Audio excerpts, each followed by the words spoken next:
Rapaziada, Fluminense anuncia oficialmente a contratação de Casares. Agora sou da tropa do Flu. Em vídeo amplamente divulgado em redes sociais, Juanito Casares é apresentado ao Fluminense e à sua torcida. Jogador de 29 anos tem contrato com o Fluminense até o final de 2022. A gente agora espera para saber qual o número da camisa do jogador. Eu sinceramente, eu não sei se ele já tem algum número predestinado a ele. Outra coisa, o jogador chega para ser aquele meia de criação que o Fluminense precisa. Nós temos o Nenê, porém, não sabemos se a 10 que é do Ganso vai passar para ele, até porque o Ganso tem a 10 por contrato. É uma coisa que a gente, torcedor, não queria ver, porque o Ganso não atua. Então, a 10 do Fluminense praticamente não entra em campo. A gente precisa de 10 que tenha mais visibilidade e notoriedade que Ganso, ultimamente, para estar atuando pelo Fluminense. Este cara é Juan Casares. É um cara que vai trazer notoriedade ao Fluminense, fazendo boas partidas, principalmente por Libertadores. O Fluminense vai para uma Libertadores hoje, caso a 10 fique com o Ganso, sem um 10 em campo, porque ele não é titular, ele quase não entra ultimamente. Quando entra é final de jogo. Então, é um jogador que vai trazer mais notoriedade, mas que para o Fluminense, eu acho que seria mais interessante conversar com o jogador e passar a camisa 10 para aquele que tenha mais notoriedade dentro de campo, mais versatilidade para jogar. Tendo em vista, trouxe aqui para vocês umas skills de Casares. Só um minuto, já vou estar colocando lá aqui, junto com mais reviews dele.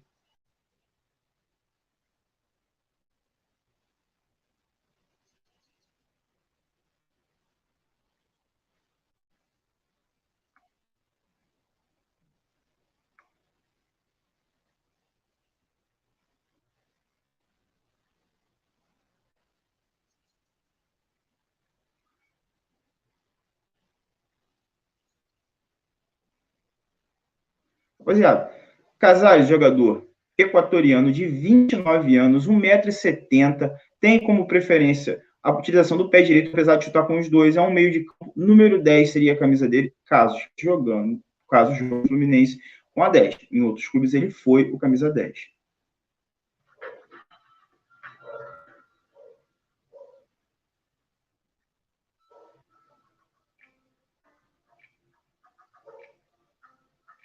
Não.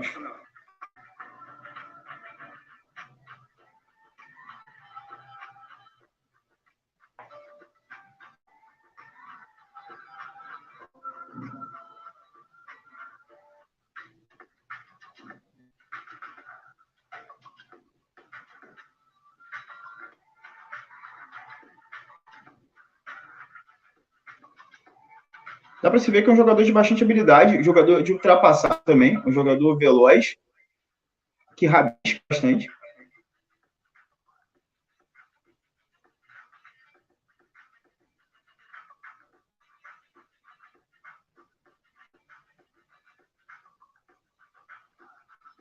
Esse jogo aí é na final da Copa do Brasil, tá? Atlético Mineiro e Grêmio. Olha que pancada. É um jogador muito versátil, hábil.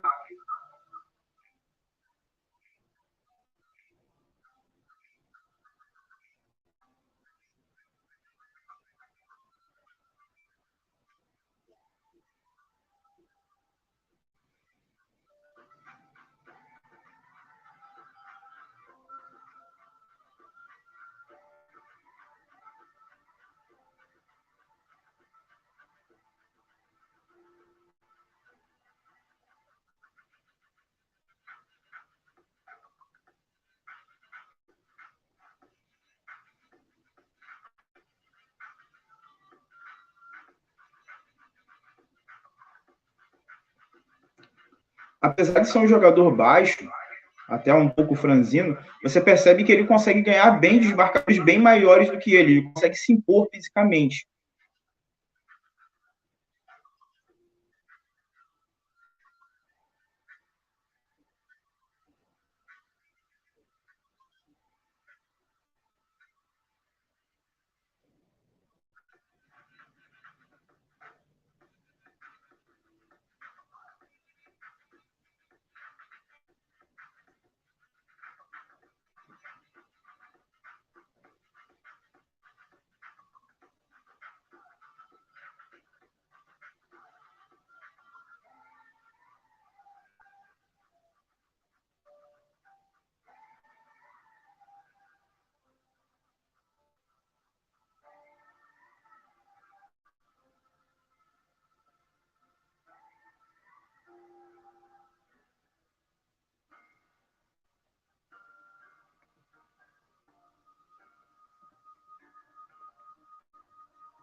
Demonstra o canto onde vai bater o pênalti, mas o goleiro não apanha, né?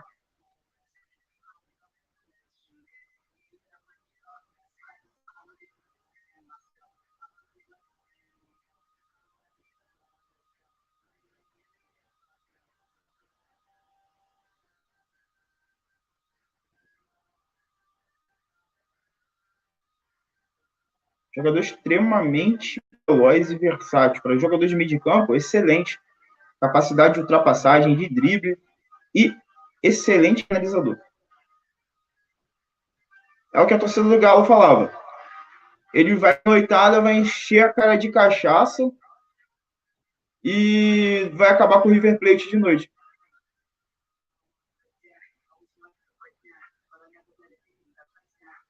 Fala, rapaziada, o áudio tá bom?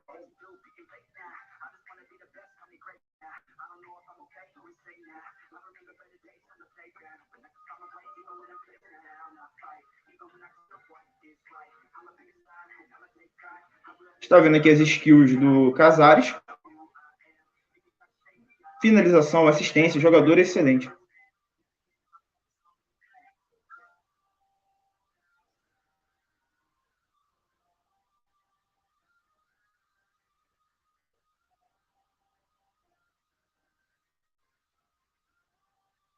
Essa música é da Skill.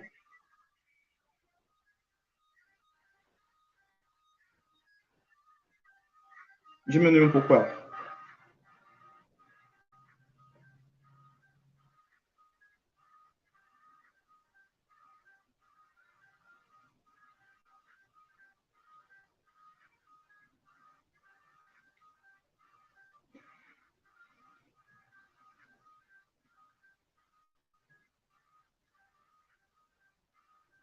O Fluminense fez uma bela contratação. Acredito que o rendimento de Fred, Nenê com um jogador deste no meio-campo, podendo municiar muito bem o ataque, vai melhorar não só para ele, mas como para toda a molecada. E mesmo que não venha a ser uma brilhante Libertadores, para a temporada vai ser muito importante, até porque eu acredito que o Fluminense ainda faça mais uma ou duas contratações no que diz respeito a jogadores de meio-campo. Quem joga parecido com ele no Flu? A nossa esperança é que quem jogasse parecido com ele fosse o Michel Araújo, mas não chegou perto de ser. O estilo dele é muito diferenciado, o Ganso é muito cadenciado e não temos ninguém hoje parecido com ele. Martinelli tem certa habilidade, mas é volante, né?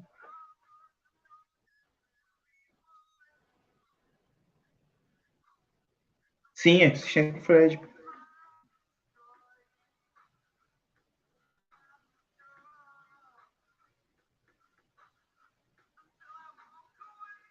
Mais uma vez, se não me engano, pro Fred ali.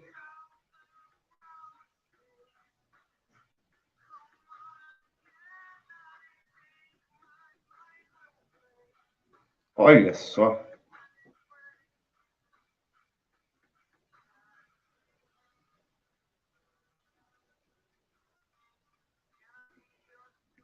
A capacidade de drible dele é gigante, cara. Há muito tempo a gente não tinha um jogador com esta capacidade.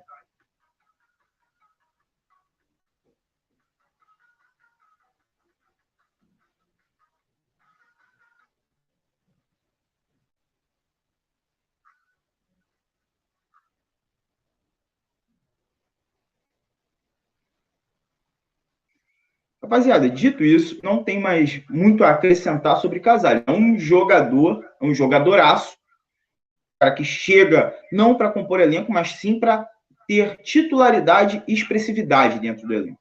Não é mais uma contratação assim como eu julgo que as outras foram. Porque quando você tem uma zaga com Lucas Claro e Nino rendendo tudo que eles renderam no passado, sendo reconhecido por rivais pelo seu elenco, contratações como o Manuel e David Braz vêm apenas para compor elenco, para gerar banco do Fluminense. Assim como o Abel Hernandes, quando você tem Bobadilla, quando você tem Fred, você não pensa que ele vai ser o titular. Veio para compor elenco e sabe que veio para compor elenco. durante a temporada, vai chegar, pode vir a ser titular, dependendo da notoriedade, dependendo do seu desempenho dentro das competições. Mas, a princípio, são jogadores para compor elenco e não é o caso de Casares. Rapaziada, passando para a segunda notícia do dia, nós temos Júnior Barranquilla vence River e entra no grupo do Fluminense. Júnior Barranquilla consegue a retomada, consegue a remontada sobre o Bolívar, que tinha vencido na altitude por 2-1. Agora, em Barranquilla, na Colômbia, o time colombiano consegue vencer por 3-0. O time colombiano, ele entra no grupo do Fluminense, grupo D, se junta a River Plate, Fluminense e ao seu conterrâneo Santa Fé. É o time que eu queria pegar? Não, nem ele nem o Bolívar. Não queria pegar nenhum desses dois, eu queria um time mais fácil para a gente pegar. É um time mais forte, bem mais forte que o Bolívar, mas não tem o abônus da altitude. O Fluminense já viu muitas vezes isso na sua trajetória em competições internacionais, atrapalha muito. Porque um time ruim na altitude, ele tem todas as condições de te vencer. E quando ele te vence lá, ele vem para cá só para se segurar. É 11 dentro do gol. E muitas vezes isso dá certo. E foi assim que a gente viu a LDU chegar à final, a gente já viu o próprio Bolívar fazer frente a times de mais tradição em competições internacionais. Isso é bom para a gente. O Fluminense vai estrear agora, se não me engano, dia 25 contra o Plate, depois viaja para encarar o Santa Fé e joga em casa contra o Júnior Barranquilla. Joga fora contra o Júnior Barranquilla. O Fluminense encerra a primeira fase jogando em casa contra o Barranquilla. Próxima notícia do dia é: com times da Libertadores, a CBF divulga porte de sorteio da terceira fase da Copa do Brasil. Como é que vai funcionar esse sorteio da terceira fase da Copa do Brasil? Os 16 melhores times ranqueados ficam no pote 1, ranking da CBF, por pontos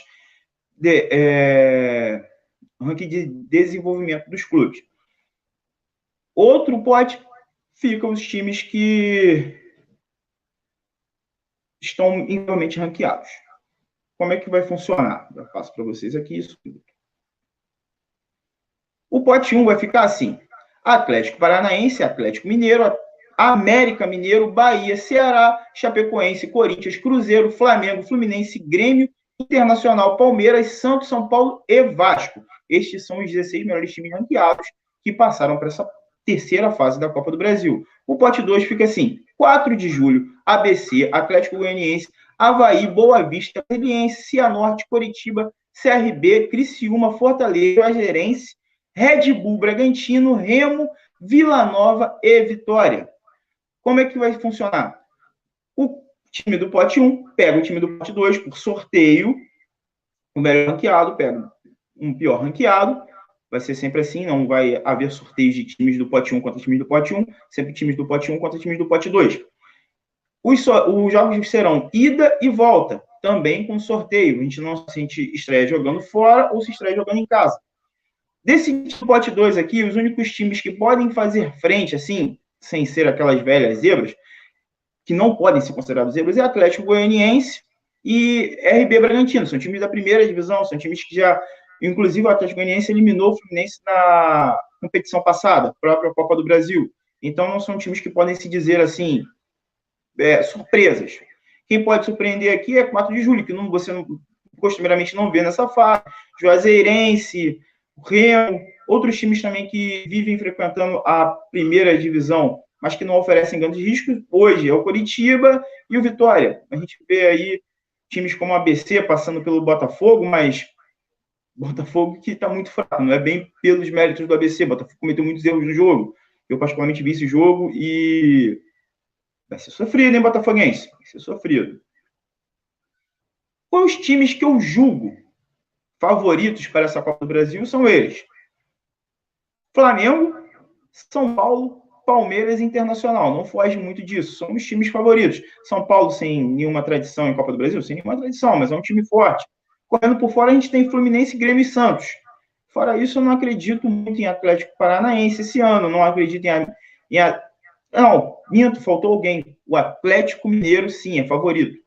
Atlético Mineiro, sim, é favorito. Atlético Mineiro, Flamengo, Internacional e Palmeiras são os favoritos para mim para ganhar a Copa do Brasil, correndo por fora Fluminense, Grêmio e Santos.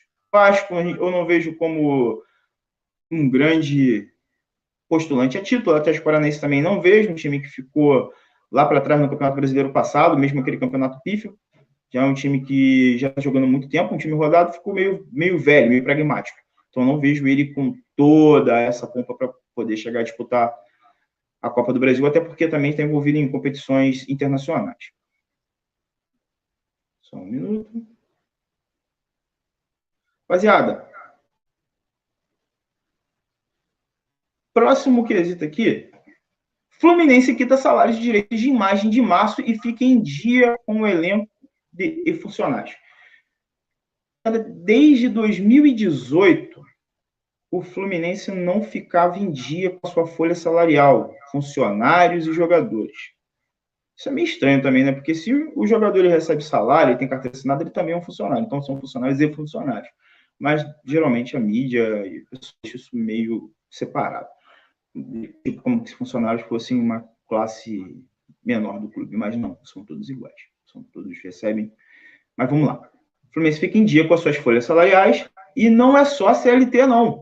É direito de imagens, férias, luvas. O Fluminense quitou até aquele acordo que tinha feito lá atrás, no ano de 2020, pela Covid-19, que pagou parte do salário e ficou parte para agora. Então, o Fluminense, às vésperas de estrear na Libertadores, consegue pagar os seus salários e fica em dia, coisa que a gente não via desde 2018. Em 2018, o Fluminense usa o dinheiro da venda de Wendel ao Sport para poder quitar seus salários.